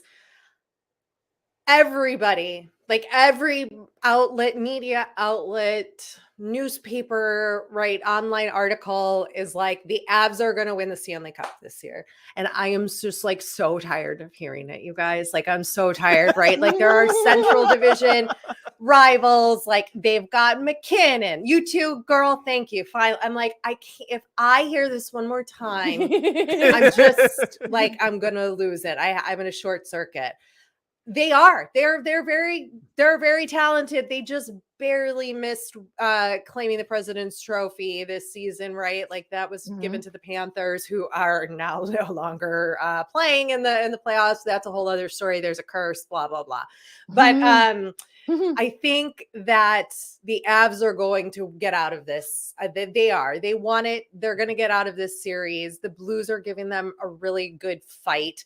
I had said on the podcast this week or last week that the Blues are sort of reminding me of the Blackhawks in the years in between when we didn't win the Stanley Cup. And that's sort of wait a minute, we should be doing really well and going really far. But we're kind of inconsistent and nothing is really working quite as seamlessly as we wanted to. And they were giving me that feeling, right? Watching the Blues was giving me that feeling. And then I was like, yeah, they could totally win it all and be a total surprise, how the Blackhawks have come back in Game 7 overtime winning goals, right? I was like, that could totally be the Blues. But now I'm not so sure, and I may have walked back some of my statements, but then here they go again. Here they are. They won. And they're neck and neck with the Avs. So I really don't have an answer. I really do think that the Avs are going to just put a bow on this and move on to the next round. But I don't want them to. I'm not cheering for them. But I can't cheer for either of these teams, right? As a Blackhawks fan, you can't cheer for the Blues, especially not the Blues. But no. And then the Avs, it's just eye roll. They've been saying this for 2 or 3 years now that the Avs are the best team in the league on paper and stats, and obviously they're not because they haven't won a Stanley Cup. So that's what I'm going with. Our home girl, Rachel Kopczyk, co-host of the House of Hockey podcast, is joining us right here on Second City Sports. We're live in living color right here on Sports Zone Chicago. Sid, Lakeena here with you. Rachel, we had you on last time for our last show of the year in 2021. I asked you about the Tampa Bay Lightning. I think my question was under the Ramos. Do they get the respect they deserve in the hockey world? I'll ask you again, assuming that they're winning. What was my answer? I can't remember your answer, so I'm not going to put words in your mouth. So, but okay, I'll ask you this question: assuming, once again, for you, some of you folks are hard of hearing. Assuming that Tampa Bay wins the cup this year, that'll be 3 in a row. How do you think that the history will treat them? Will it be kind to them, or what? Because the reason why I asked that because not many of their players are marketed. We talked about that before a couple of times when we had you on, but we know Tampa, the state of Florida, but particularly Tampa, is not a traditional hockey market. People give them the eye roll, and they get ignored to the back pages or what have you. What do you think that history be kind to the Tampa Bay Lightning should they win their 3rd in a row? I think history will be kind to the Tampa Bay Lightning. I think it already is. I really do think that the present perspective about hockey in Florida has really been changed, especially in the last 2 years. We had the Battle of Florida. That never existed before. Like the Battle of Florida was not a thing in hockey. It was not a phrase. It wasn't something fans who, whether or not they cheered for the Panthers or the Lightning, cared about. But now those fans are like, heck yeah, we've got the Battle of Alberta in the Stanley Cup finals, in the Stanley Cup playoffs, and then we've got this Battle of Florida. And it's not like eye roll Battle of Florida. It's like, holy smokes, both of these teams are incredible. The talent, the way they have developed and changed, it's respected. I respect it. I really think that misnomer of like them not being talented or respected is out the window. If you don't respect the Tampa Bay Lightning, they've won back-to-back Stanley Cups. They are probably going to make it to the Stanley Cup final this year. They have been in the playoffs for the last 6-7 years now, give or take, maybe 10, maybe missed a few right here and there, but like they are a serious team. And what they have been able to do with their coach, John Cooper, how they have handled losing some of their core players after each cup win and finding the right replacements isn't the right word, right? But like finding the players that fit the mold of their system of what they do is unbelievable. You don't have to like the Tampa Bay Lightning. You can hate them, right? Like that's part of sports. That's part of hockey rivalries, right? I hated them couple years ago when they were, facing off against the Blackhawks, and we were both sort of contenders in the playoffs in those years. I hated them. I was like, I hate the Tampa Bay Lightning. Like I can't stand them. Like how I am now today about the Avs. Watch, now the Avs are going to win in like the next couple of seasons. I really hope not. But anyway, here we are watching the Tampa Bay Lightning just do incredible things. They have the best goaltender in the league, in my opinion, hands down, in Vasilevsky. You've got your offensive, defensive, and when you watch them play, you know how we were talking about the flailing that we see with the Rangers and the Canes? You don't see that with Tampa. They have such a chemistry and a team connection and a bond. And if you listen to any of their post-game interviews or in intermission game interviews with any of their players, it's like, I play for this team. We play for each other. We play for each other. It has nothing to do with that singular person. And I think that's what sets them apart so much. So if any of those things that I just said about them doesn't give them credibility, then like, I don't know what's wrong with you. You're probably not a hockey fan. Like there's so much credibility that is owed to them and what they have built and what they are doing when you watch them on the ice. It's like, they don't even have to look. They know if they clear the puck from behind their net, and they know that there's a line change. They know exactly who's going to be where on the ice. They don't even have to look when they pass the puck. Like, they're just so ingrained to work together and to know and to trust each other and know what is happening on the ice. And that's what is like magical to see. And then if you look at the Panthers, I still think the Panthers have a little more ways to go. Obviously, they've had a challenging start to their season when former Chicago Blackhawks coach Joel Quenneville was let go because of, all of the things that happened with that lawsuit. So they had a lot to overcome and a lot of team building to make and to rally around themselves and to have a new coach brought in. And they made some changes with players. They made a really great move in bringing in Claude Giroux. And that was a great move for the Panthers. And he makes us all feel old. Yeah. Well, yeah, that too. But I mean, and Joe Thornton, right? Like Thornton was like not even playing. And then all of a sudden in like the last or second to last game, I think he played, but I could be wrong. Or else there's just another guy on the team that had a really long beard and was really tall. So I could be wrong. I didn't fact check it and I couldn't read the numbers quick enough on the screen. But anyway, there's a lot happening there. There's the challenge with the Panthers fan base is their location in Florida, right? Like they're in Sunrise, Florida. Sunrise. Yeah, I always get it right. Like where are they? Where do they play? Right? Like where the hell is that? How do I get there? What isn't that? Is that Miami? Is that Fort Lauderdale? Is that Palm Beach? Like how do you get there? So I think that's a little bit of a challenge for them in sort of getting the fan base and the popularity and the press and the media more for that. But I think in Tampa, it's a lot more accessible and what they do over there with their ownership and that team is just one of the best. It's very exciting to watch.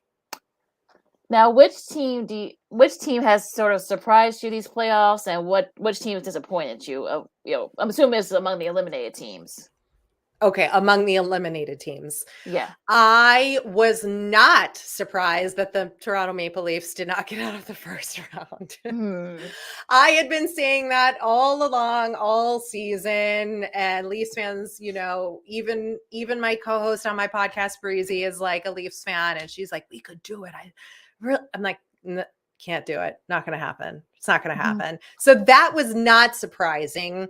I was surprised and a little bit disappointed in the Minnesota Wild. I have been a big champion of that team in the last 2 seasons and what they have done with their roster and the big changes they have made and how exciting they are to see play. They were at the number 1 spot in the Central Division for the majority of the regular season. I really had a lot of high hopes that they could get out of at least the first round. So I was a little disappointed that didn't happen, but they are a team I hope will be exciting to watch moving forward in the next couple of years. I think the other most surprising team that made it into the playoffs this year would be the Los Angeles Kings. I really don't think anybody outside of the Kings fans and towards the, in the end of this season, there's so much happening, right? Like the last few games when you're in wild card race contention and there were so many teams. Hold on, I have to clear my throat. So many teams. I'm like so pumped and like I'm just especially in the Western Conference, there were so many teams in wild card contention that every game counted and mattered, right? And then for the Kings to end up with a playoff spot, I think a lot of people were really surprised. And if you weren't really following the Kings, you weren't aware of all of the young prospect pool that they have, which is probably the best prospect pool in the whole league. Like they have so many stars that they are developing and they've really worked hard since their championships to really recruit that young talent and to play their game their way. And so there was a lot of names on the Kings that people weren't familiar with, right? It's these newer players, these younger core. You didn't have Drew Doughty. He was out with injury. He's a core guy for that group. So, you know, they did their best. I think they really, I mean, they put up a fight. Like, they did not just let Edmonton sweep them. So, you know, that was exciting to see. And they're a team to keep an eye on as well. Dallas, like, really, they made it. I don't know how Dallas. Like, I still just like don't totally understand that. I don't think they'll win a Stanley Cup with their current team. I'm just going to say it. I was excited to see the Washington Capitals. We all love Ovi. I would maybe not, but I love Ovechkin. It's exciting to see. Okay, good. Me too. Me too. You know, he's breaking records. He's just a monster. He's incredible. Plus all the other people on their team as well. We lost Tom Wilson, which was a huge guy for them to lose in the playoffs due to injury. He's going to be out for a couple of months actually with some surgery there. Boston is still kind of a contender and always somehow making their way into the playoffs, right? Like we're like, oh, how did they get here? You know, Carolina really exposed it for who they really are. They did. They really did. Yeah. Exactly. And it's surprising too, because they have such talent on their team, right? It's that's the thing. You can have all the talent in the world, but it's injury. It's a long season. Do they have the chemistry? What is the connection that these players have off the ice? Who are the leaders in the room? Because coaching plays a part, but I really don't think that the biggest percentage of what makes a team successful and wins a Stanley Cup is the coaching. I would say, I think it has so much more to do with the players, the magic of the different guys you build on the team, how they play with each other, how they play for each other. And the coaching, too, like knowing how to coach your group is super important. But that's what I have to say about that. The Penguins is the last team that has been eliminated that we haven't touched on. You know, I was really hopeful because, you know, Sidney Crosby is Sidney Crosby. He's getting up there. You've got a couple other guys on the team that are like, you're like, what's going to happen? And do they really have enough to make another Stanley Cup run? And I was sort of hopeful that they were going to make at least a run further than the first round, but that didn't happen. Though Sid's like, I'm going to be here for 3 more years. Don't worry, I'm not going anywhere. That's all great, but you know, is that going to lead to a Stanley Cup? Our homegirl, Rachel Kopczyk, the co-host of the House of Hockey Cup podcast, is joining us right here on Second City Sports. We're live and in living color right here on Sports Zone Chicago. Sid, Lakeena here with you. Before we take our break, Rachel, I want to get this question in for you. I'm glad I'm not a TV executive, even though I think that ESPN and TNT has done a great job with these playoffs. What do you think is the best Stanley Cup final matchup for ESPN? I think the Tampa Bay Lightning, and I think I don't want to say it, the Colorado Avalanche. I don't want to say it, you guys. I want Edmonton to kick their butts. The league was Edmonton. I think the Canadian team. I know Montreal, what they did, I think last year, but they want their Canadian team in there. So I think the league wants Edmonton, but you're probably right. We'll probably get Tampa, Colorado. I know. Send it to break already. I'm like mad now. I'm talking about the Colorado making it to the final. Blah. That's not what I gotta say. Avs fans, go ahead and come at me. I don't care. I can handle it. I'm from Chicago. All right, on that note, we will take that quick break. We're going to have more with Rachel. Not just, more NHL talk. We'll talk some Blackhawks and what's next for them. Also, too, I know there's some sports media news, some big sports media news that broke in the last few days. So a lot to do still with our girl, Rachel Kopczyk, Sydney Brown, Lakeena McGee, Second City Sports on Sports Zone Chicago, and we'll be right back. AutomotiveMap.com presents the Sports Flash on the Sports Zone Chicago. NBA Thursday, the Bulls dropped their second straight 126-109 the loss at New Orleans. The Bulls are 42-31 with the setback. Zach LaVine led the scoring for Chicago with 39 points. Kobe White had 23. The Pelicans got 30 points from Devontae Graham, 25 from CJ McCollum, and a double-double from Jonas Valanciunas. Up next for the Bulls, they'll try and snap the skid tomorrow night when they visit Cleveland. The Blackhawks put a 2-game winning streak on the line tomorrow when they visit the Vegas Golden Knights. Chicago with a 4-3 win at Los Angeles yesterday. Alex DeBrincat had the shootout winner. Colin Delia made 43 saves through overtime in just his second start of the season. Spring training Thursday, the Angels beat the Cubs 5-4. Today, it'll be the Cubs taking on the Rockies. The Giants beat the White Sox 9-6. Today, the Sox will face the Mariners. For lightning fast sports updates, download the Score app. It's free and one of the most popular sports apps in North America. I'm Chuck Sanders. That's the Sports Flash on the Sports Zone Chicago. Nobody protects you from mayhem like Allstate. I'm a speed bump.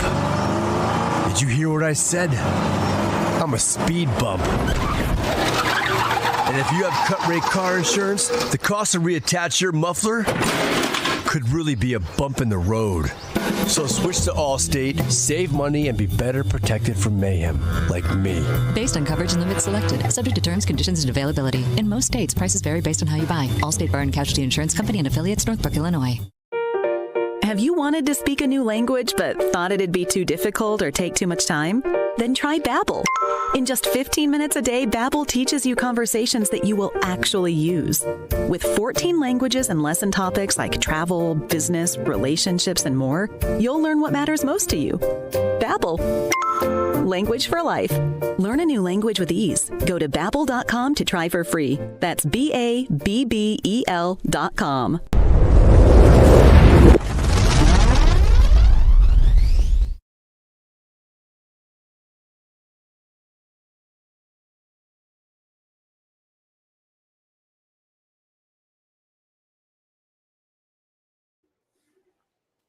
Welcome back to Second City Sports, the holiday edition, right here live and in living color on Sports Zone Chicago.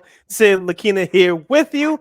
We are joined by our homegirl, Miss Rachel Kopczyk, the co-host of the House of Hockey podcast. You can follow her on the Instagram at The Hockey Lady and Lady on TV. If you have a question or comment for us, you can go to Sports Zone Chicago's Facebook page or Sports Zone Chicago YouTube. Type in questions or in comments in the comment section. Lakeena will get them up on the screen for you. Let's finish this episode strong so we can enjoy the good holiday weekend. Programming, no, we will not be on the air on Monday, so we're going to enjoy the holiday break with you guys. So we'll be back on the air next Friday. Rachel, let's get back into it. The Chicago Blackhawks, as we mentioned earlier, many changes, but on and off the ice. Pat Foley retiring. I was at that game, his last game. No, I did not cry. But I was happy, just like the other Hawks fans are giving him congratulations on his great career. But you have new GM Kyle Davidson. He has a lot of work to do this summer. You have some young guys, including Alex DeBrincat, Taylor Radish, and Philip Kurashev, and some of the other young guys they're trying to find for this new Hawks core. I believe Kane, Taves, and DeBrincat are free agents after next year, if memory serves correct. I wanted to ask you, where do you see the Hawks' future going in the next couple years? Down. Down. It's going to be a little down for a while, fans and friends. It's going to be, I just feel very nostalgic, and I feel very sad for Kane and Taze. You know, they're the last really of the core of our cup champions.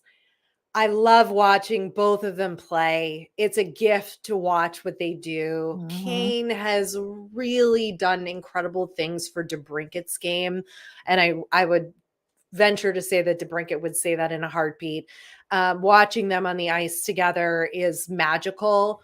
And I just am savoring in every game this season of the Hawks that I watched, of just watching Kane and Taze and like what we had and the years we've had. Like, see, this is making me emotional because it's like over. It's over. It's over. Like, I had that realization I would say at the beginning of this season and even last season, I was like, this is it. Like, this is it. Like, I don't, it's going to be a completely different team. So I'm trying to focus on the new, but we've had a very, very challenging season.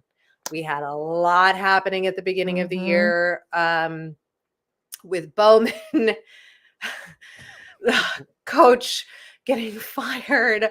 We have an assistant coach and we have new GMs. Like, you've got these two legends, Kane and Taze, on the team. You bring in the Flower. What the hell? I mean, like, it was wonderful having Marc-Andre Fleury. And I was like, this is great, but like, why?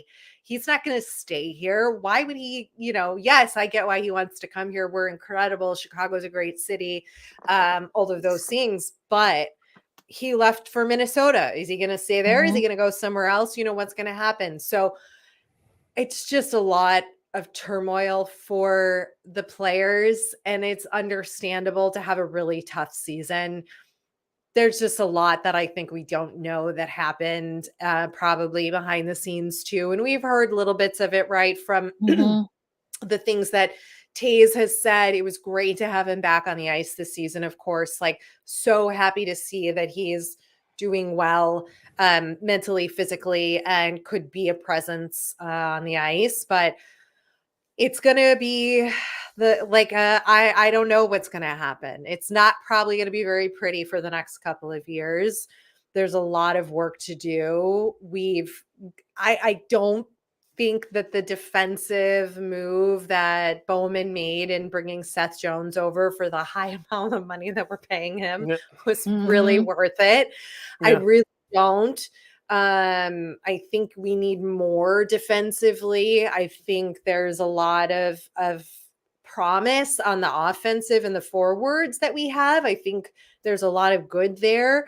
I don't think they've found their rhythm. I don't think I just don't. I mean, it's just tough. And I know all the boys go out there every night, back during the regular season. They go out there to win. They want to play to win. They don't go out there knowing that they're probably going to lose. That's not how hockey players are built. Even when you are having a tough season, right? Like, they still are out there playing to win and loving what they do.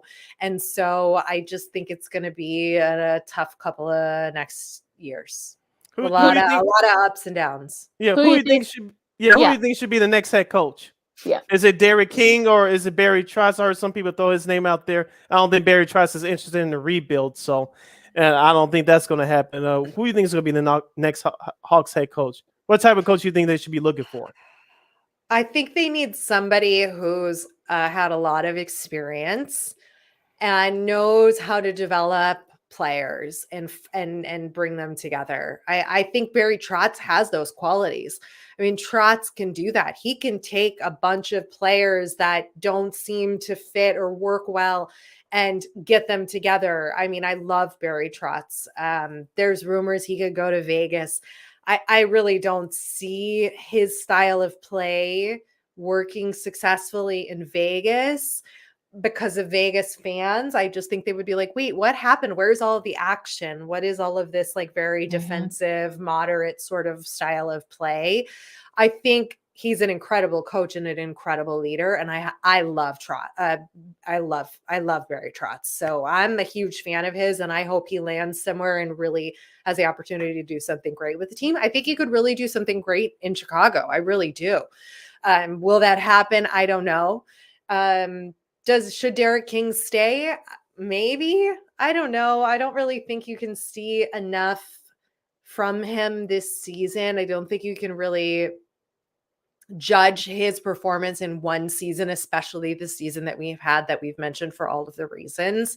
That's holy moly. That's a boatload of stuff to just try to manage when you lose GM, coach. You've got a lawsuit. You've got a whole bunch of stuff happening. It's very hard to come in and gain respect from your players, gain trust from your players. Yeah, he came up from the Ice Hogs and has been around in some capacity with some of these guys, which I think is a good thing. I mean, I wouldn't be upset with that choice, but I would be open to hearing some other opportunities. So I really don't know who would make a great fit. I'm also a huge Tortorella fan, and like there's rumors that he might be coming back to coach. And if you want a guy who the players respect and trust and have an incredible relationship with, you bring in Tortorella. Like you bring him in. Would he want to deal with this nonsense that we've Probably got not. going on? Mm-mm, I don't mm-mm. think so. Mm-mm. So I don't know that he would be like up for dealing with like cleaning up this mess, so to speak, and like figuring out how to move forward with our team. But I can dream. A girl can dream. Yeah, he would be. He would definitely be the most entertaining coach here in Chicago if that were the case. But after his comments, Go ahead. No. But I think after we saw his comments after all that hit the fan, it ain't happening. Now again, look, Kyle Davidson might he seems like a very charismatic guy. He can kind of sort of charm his Coach Tortorella can always smell BS, so he probably wouldn't BS him. But it would be interesting though. I mean, I wouldn't mind him coming here, but like I said, it probably won't happen. No, but I think Chicago would love him, honestly, though. I think they would love the blunt honesty. I think a lot of fans would disagree with a lot of things he might say, but they would respect him. Yeah, absolutely. I think. I think people. I think look, the one thing we love here is when people are blunt. So we're pretty blunt. We're all pretty blunt ourselves. I think when push comes to shove. Chris Foster's has been named, of course, the new play-by-play TV guy for the Blackhawks. So hopefully we can have him on the show too at some point. What do you think about that? I mean, he does a nice job. I mean, we really haven't seen much. There's a lot coming. You've got to bring in a new guy. I think he's going to do great. I haven't really spent too much time listening to any of his previous work. So I can't really say anything, but it's just the end of a lot with the Blackhawks, right? There's a lot of new. There's going to be a lot of new that comes this coming season and the following. So it's just bracing for impact and was kind of sitting back and watching. I feel like I don't really have opinion about him because I haven't really gotten to just sit and listen and not compare to the voices we've loved and known for so many years, right? That's so hard. Those are such shoes to fill. And I just want to watch next season with more of that open mind, if that makes sense. Yeah, your thoughts. Yeah, your thoughts on the career of Pat Foley.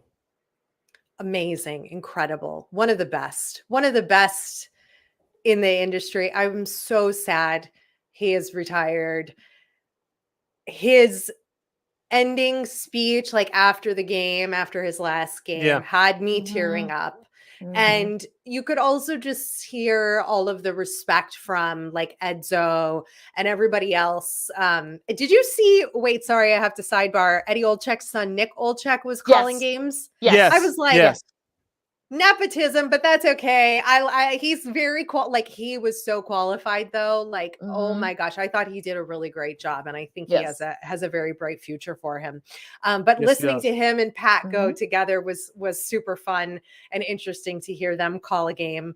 And yeah, I mean, I'm just what a career. I mean, the guy has what more could he want? He's seen such an incredible history with this team, going from not being on television, right? Not having the broadcast rights, to getting broadcast rights, to then immediately winning Stanley Cups and having this incredible but yet still also knowing the old school Chicago Blackhawks fans and players and years in that space. I think the guy's probably got a lot of great stories, and I'd love to just hear one of them, right? From like the olden days, right? That's not even fair to say, but like from 25 years ago, you know? Oh yeah, he can go on and on and on for days. We talked about it a little bit. We touched on it a little bit earlier. What grade would you give the coverage on ESPN and TNT for the NHL, especially the playoffs? Because both the ratings are up for both, so which is awesome. TNT gets an A++++ from me. I am obsessed with their intermission. I love listening to Edzo and Kenny and Jonesy. They're like some of my favorites to listen to call a game. I like listening to Bucci Gross when he calls games on the ESPN side. I honestly have been meaning to go and look up the names of the other broadcasters who are calling the opposite game, right? Because like Bucci can't be in Canada and in St. Louis, right? So I don't know their names, but I am very disappointed. I'll just say that nicely. Like, it's hard to listen to. It's so boring. And I'm like, how are you possibly making the game of hockey boring? Bucci is incredible. You hear the passion, right? Like that we hear from those other guys that I mentioned who are over on the TNT side. The TNT intermission report is some of the best dang television I have watched. I stay up to watch it. I make sure I don't miss the intermission reports. I love that Biz is there. I love that Gretzky's on there. I think they did it right. They took the model from the NBA on TNT intermission with that panel, right? Like they took that model, but made it hockey, and they nailed it. I think they nailed it. They are changing the way that young fans watch the game. And I've said this before, that I really just think ESPN is ESPN, and that they are like very bipartisan. They are very just like, we just report the stats and the facts, and we can't get too emotional or opinionated. Obviously, the TNT broadcast doesn't get biased or too opinionated, but they have something, they give them more freedom to be themselves than I think ESPN does. And I think that's a real hindrance. And I think that's a really missed opportunity, because hockey fans are not the same as baseball fans and football fans and basketball fans. And I just am really disappointed in some of their coverage. I mean, they have Chris Chelios, right, on their panel for their intermission reports with Mark Messier. Huge names, super smart, intelligent guys who are offering great takeaways, great insights, great player perspective. But Chelly and Messier have such personalities that I just think are sort of suppressed, and I hate to see that. So I'm giving ESPN like a C. I think they got a lot of work to do. They got a lot of improvement to do in the off season. They need to get a little more personality in there. Not just be X's and O's in some of their broadcasts. It's like, you got this like most exciting game. What are you doing? You know, like what? Like, this is just like, this is the place you can be like, have more excitement and energy in your voice. Like, you don't have to call it like you're calling a baseball game or a basketball game. Like, hockey fans expect that. So I just would hope that they would take that into consideration and give their broadcasters a little more space to add some personality. You agree? Have you listened to some of those? I don't want to like bash ESPN, because like maybe one day I could be working with them, but like, that's my honest opinion. And I think even a lot of the other people, they've had issues with their audio on some of their broadcasts. Yeah. Terrible. Yeah. The fans are louder than the broadcasters. I can't even hear what they're saying.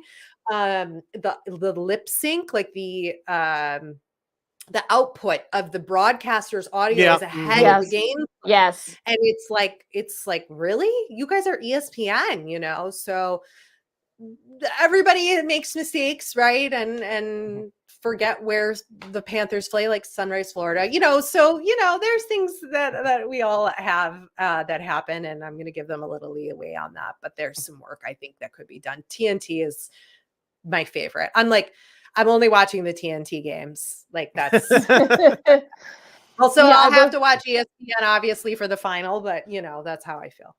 Well, yeah. I think TNT, I believe, has the Western Conference Finals, if I'm right. Yeah. I meant the Stanley Cup Finals. Stanley Cup is on ABC and ESPN. ESPN. To ABC. Yeah, this year it is. Yeah, I know they're going to alternate too. So, but I think Paul Bissonnette. I mean, his personality is just fabulous. So I love him. Best. Yeah, Busy's great.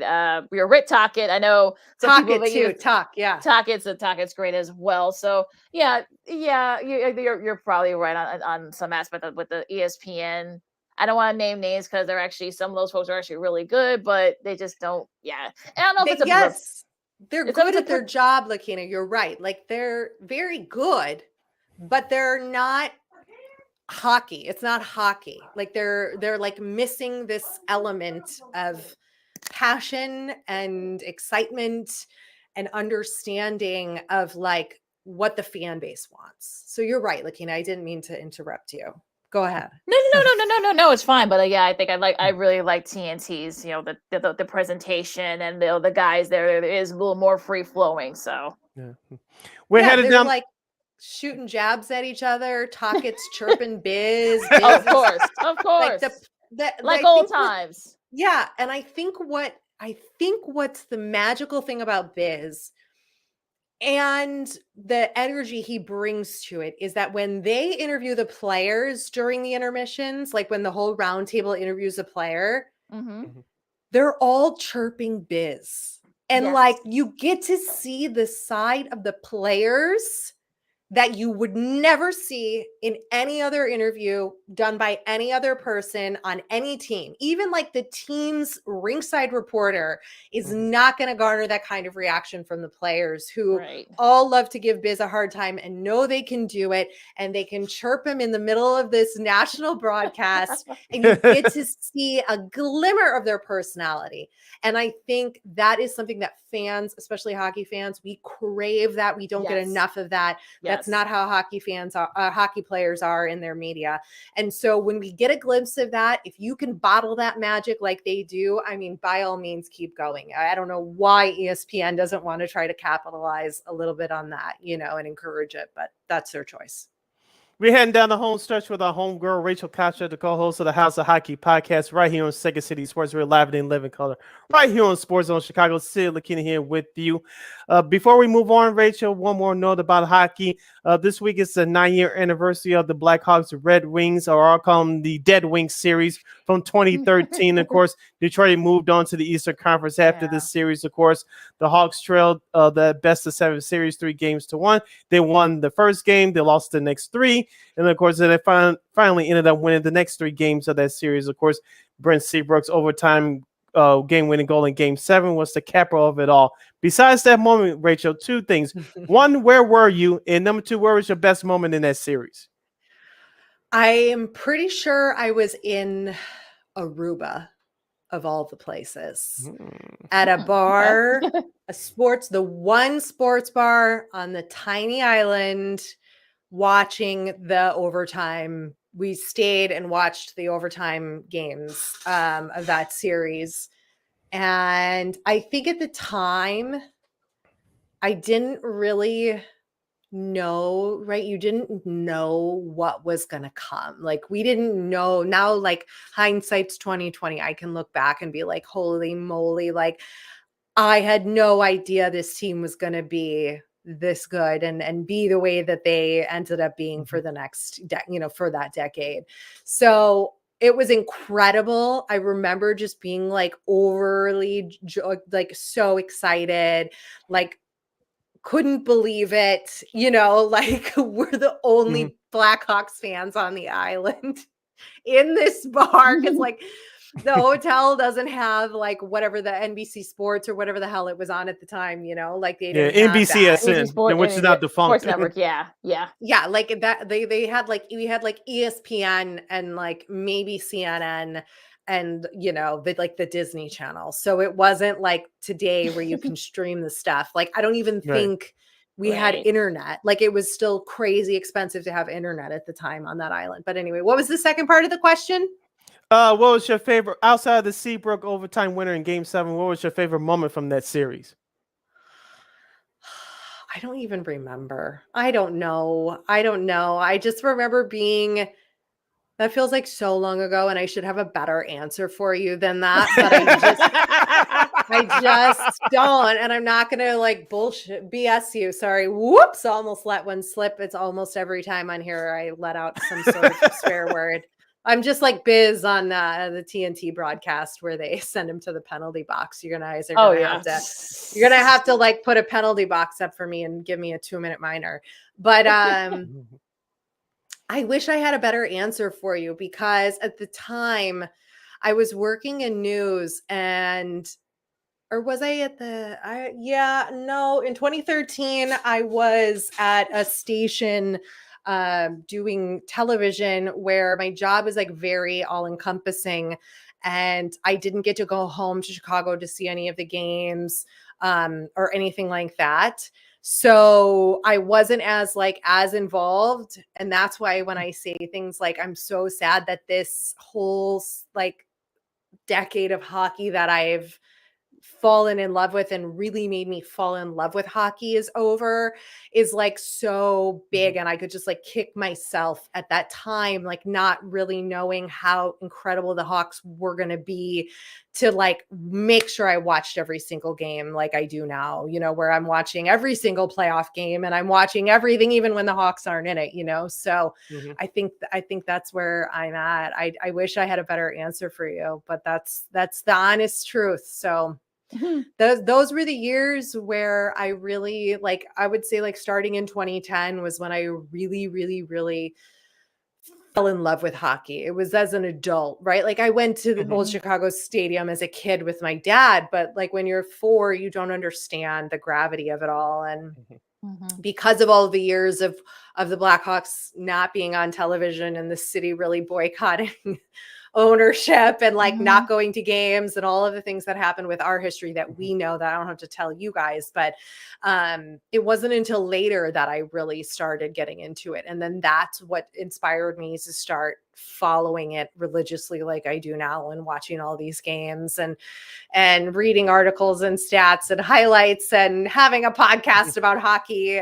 It's really all started then. So I would say just that team is what has gotten me to where I am today, and my love for the game. All right, as we wrap things up there, a couple of sports media notes keeping in with the hockey theme. The ESPN will be airing a 2-hour special that will air in June. I'm assuming, during the Stanley Cup Finals, about the rivalry between the Red Wings and the Avs. You guys remember? They had, and during the 90s and the early 2000s. I mean, both those teams, built fiercest rivalry, and they both won cups during that time too. So. They're actually going to be, going behind the scenes and some exclusive interviews and such. Interviews will include Steve Yzerman, Joe Sakic, Peter Forsberg, Patrick Waugh, among others. Also Mark Crawford as well, who went on to coach the Avs. So what about Dino Ciccarelli? Not yet. They haven't said that yet. We might see him on there, but it'll air in next month. I'm assuming like during the Stanley Cup Finals. So that's sort of like a nice way to kind of promote the finals and have probably one of the fiercest rivalries from the 90s into the 2000s. So that's pretty cool. Yeah, I couldn't wait to watch those games back in the day. Of course, it was the end of that Blackhawks era with Jeremy Roenick and Chris Chelios. Quickly latched on to the Colorado Avalanche because I couldn't stand Detroit. Woo, those were some bloodbaths back in the day. Not to glorify violence or anything like that, but whoever won that series went on to win the Stanley Cup, and those were some great games. I definitely couldn't wait to watch those games where they were on Fox back in the day or ESPN. Oh, those were some great games back then. I'm going to watch some of them probably this weekend right here on YouTube. I can't wait to see that. When's that airing, Lakeena? What does it say? They don't have a date yet. Sometime in June. Yeah, sometime in June. So I guess check all the listings. It's an E62 hour special. I hope they get Nicholas Lidstrom, because he was one of my favorites from those Detroit teams. Yes, I actually have a couple of favorites from the Detroit teams. Go figure, but I don't know about that. I don't know about that. There were really good players on those teams. I'm were. supposed to hate them. Yeah, so there were. Yeah, I'm excited to see that. I'll be definitely tuning into that.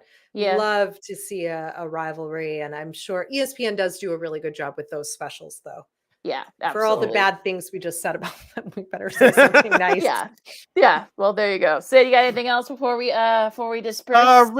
Real quick before we head up out of here, of course, it's Cubs Sox weekend, and I'm wearing Rachel's now new favorite T-shirt I wore just for her today. Sox 35th, the C-tape train stop. And so I picked it up off of eBay a few weeks ago. Love it. Quickly, Ray, we talked behind the scenes before. Of course, it's the Cubs. Sox will play each other twice starting tomorrow. You can watch that game nationally on Fox. And, of course, Sunday's game you can watch locally, NBC Sports Chicago and Marquee Sports Network, MLB.TV across the country for the other folks that can watch how to market baseball. Do you have any Cubs Sox stories? Oh, yeah, I do. I have two. I don't know which one you want, but I have a younger brother, and he, for his birthday, he wanted to go to the Cubs Sox series. Oh God, what the heck year would this have been? Like 99, 2000, maybe. Mm-hmm. Okay. We went because we lived a mile from Wrigley, but we were the only White Sox fans on the north side of Chicago at the time, I'm pretty sure. So we went to Wrigley. We watched the Crosstown series at Wrigley, and it was his birthday, and the Sox lost, and he cried and he cried and he was devastated. He was inconsolable. We went to, there used to be a Buca de Beppo over on Clark Street. I don't think it's there anymore. So we walked down after the game. That's his favorite place. Nothing there would make him happy. He was like utterly devastated. So that's a memory I have. I also have a memory of watching a Crosstown series at a bar in Chicago. It was called Lincoln Station on Lincoln Avenue in Lincoln Park. Again, I don't know if it's there or not or renamed, but my best girlfriend at the time, she was a Cubs fan. I was a Sox fan, and she used to give me so much stuff about when they would play each other. And we were sitting at the bar watching the game on, and she starts going at me. She's like, that Sox are dirty, blah, blah, just giving me all of the, like slinging all the stuff at me. And I'm giving it back to her. And like, you haven't won a series in 90 some odd years. And, just going and going and going. And finally remember, we were at a bar. There was alcohol involved. She got so mad at me. She turned to me and she open palm slapped me across the face at the bar. Ooh. I was like, did you just hit me? And I turned and I open face slapped her back. And the bartender comes running over. He knew us because we went there all the time. He comes running over. The door guy comes running over and is like, oh my God, what's going on? What's going on? Are you two okay? Trying to separate us. Her and I are still screaming at each other. I'm like, I can't believe you just hit me. What's the matter with you? I'm like, they still suck. The Cubs are never going to win a World Series. Like we're just going at it. The bartender comes over. He brings us shots to try to calm us down. Like it's real. It's real. That's the only time we're still friends today. It's the only time good. ever gotten into an argument. Our only argument was about the Cubs and the Sox ever. I've known her since we were 14, and I'm not 14 anymore. It's been a long time, guys. So we've known each other for a long time. So those are my memories. Oh, well, on that note, you can follow me at Kane on the Twitter and at Kane_McGee on the IG. I don't know if we can top that. No, we better end it right here, Lakeena, before something else breaks out. You can follow yours truly, Sydney Brown, on the Twitter and the IG at CKid80. Once again, at CKid80, that's SIDKID80. That's SIDKID80. Rachel, where can the lovely people follow you on social media? Follow me at the Hockey Lady for all things hockey. And you can follow me at House of Hockey Podcast to listen to Breezy and my show, new episodes every week. And that's, Hockey Lady on all the things. All right, Rachel, we're going to bring you back right. at some point. We got to talk to you about your podcast. We're running out of time, but we got to bring you back to talk to you about your podcast. It's been on fire lately, so I just wanted to tell you that. Thanks. But real I quickly, think my story was more exciting than talking about the podcast. yeah, we agree. We agree. That's why we bring you back at a later date. But Thanks, make sure you guys. download the Sports Zone Chicago app. Make sure you follow Sports Zone Chicago on all social media platforms: Facebook, Twitter, Instagram, and YouTube. Make sure you download our podcast, Second City Sports, at War or Anchor. We are available on all podcast platforms, including the iHeartRadio app. And make sure you follow War Media at WARR Media on Facebook, Twitter, Instagram, and YouTube. Thank you very much in advance for your support. Like, share, subscribe, and tell your friends. And, look, enjoy all the sports. You got baseball, you got hockey, of course. You've got the NBA. We'll see if the Heat can tie the Celtics, and hopefully we'll have a Game 7 on Sunday before Memorial Day holiday. Who knows? Of course, all you soccer fans, you got the Champions League final, Liverpool and the Real Madrid coming up tomorrow at 2:00 on CBS. So make sure you guys check that out as well, you soccer fans. So enjoy the weekend, everybody. Stay safe out there. If you're not going to wear a mask, wash your hands. Oh, if you wear a mask, wash your hands. You're not going to get vaccinated, and just be good to each other. This has been Second City Sports on Sports Zone Chicago. Remember, we're going to be off this Monday, so we'll see you on Friday. And go Sox, kick the Cubs' ass. Holla! Oh.